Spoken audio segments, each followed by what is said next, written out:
Tradition is the analog for living truth. Grace and peace, everybody. Welcome to Sabbath School Study Group. This is it.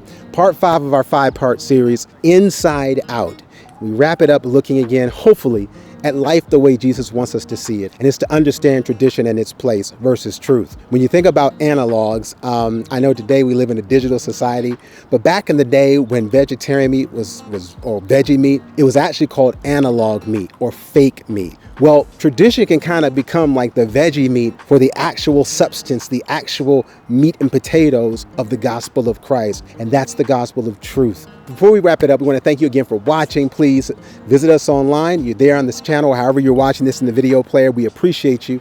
Hit that like button. Make sure you also take the time, please, to pass this video on to someone else. And we welcome you to subscribe, not only so that you can keep in touch with what we're doing, but also to reach out to us. You can do that through the site, or you can even do it through our homepage, changeministry.org. We would love to come where you are. We're on the road today, and we'd love to be on the road tomorrow, but that's your call. Be sure to visit us online, or you can send us an email, and that's at contact@changeministry.org. All right, let's get to this veggie meat, this analog, this tradition that Jesus is trying to get us to see beyond in order for us to get into the truth. Get into him. In Mark chapter 7, verse 5, it says, "Then the Pharisees and scribes asked him, 'Why walk not thy disciples according to the tradition of the elders, but eat bread with unwashed hands?' He answered and said unto them, Well hath Isaiah prophesied of you hypocrites, as it is written, This people honoreth me with their lips, but their heart is far from me."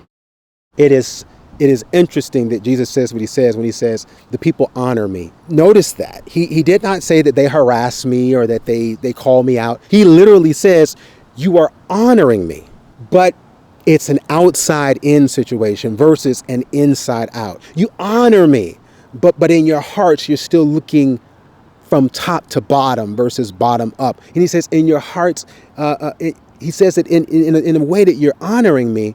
But what I really hear you saying to me is that you're struggling with pride. You're struggling with selfishness. You're struggling with greed. So now, as he's dealing with their honor, he calls them out and he calls them hypocrites. Now remember, the definition of a hypocrite is someone who is doing one thing but claiming another, or claiming one thing while doing another. Jesus is trying to bring this into one, and that oneness is truth.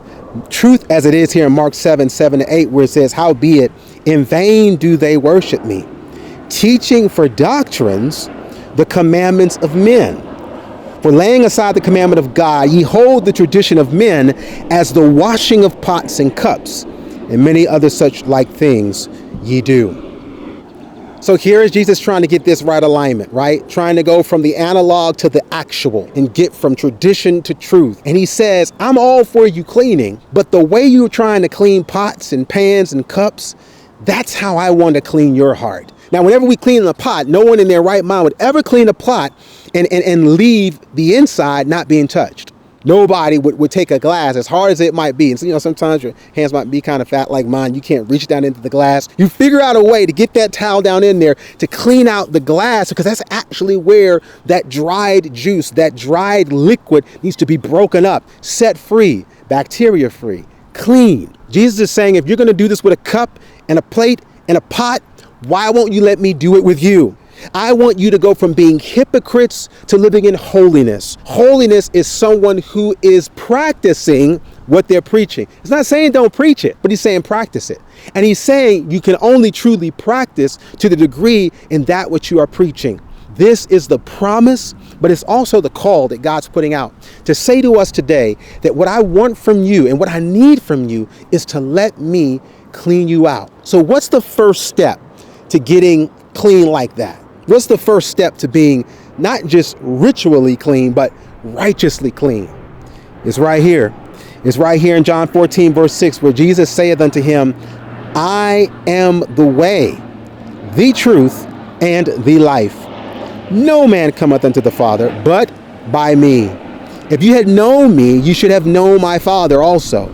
And from henceforth ye know him and have seen him. Jesus says that I have come here to reveal the Father. And because I am from the Father, guess what I'm bringing? I am bringing you truth. And he's not saying this in the sense of like, I'm a delivery man, like I have a package of truth and I'm here and I'm trying to make sure I got the right address. No, he's saying I am the way, the truth, the life. I don't know if you can see behind me, but there's a path, and that's the way into this park. I can't go that direction and try and get to the park. I can't go down that street to get to the park. I got to go into this way. Jesus is saying that I am the way and I am the truth. The only way to get to truth is through Jesus. But he's also saying, I'm this way to the truth. And guess what the truth is? I'm here to give you life. I'm here to bring life to your soul. Eternal life. And the only way to have that eternal life is to be connected to the life giver. Jesus has come to bridge the gap. He's the path back home. I'm the one that will ensure that you get where you're supposed to go, because there's only one way to get there. I hope that this message encourages us for us to stand for truth. I know we live in a world that is counter truth because it's counter Christ. It's time for us to be counted as one of Christ's. It's time to be counted as his disciples. And what better way to do that? And it's starting right here in this study, to learn the truth, then to live the truth, because by the miracle of his grace, we love the truth.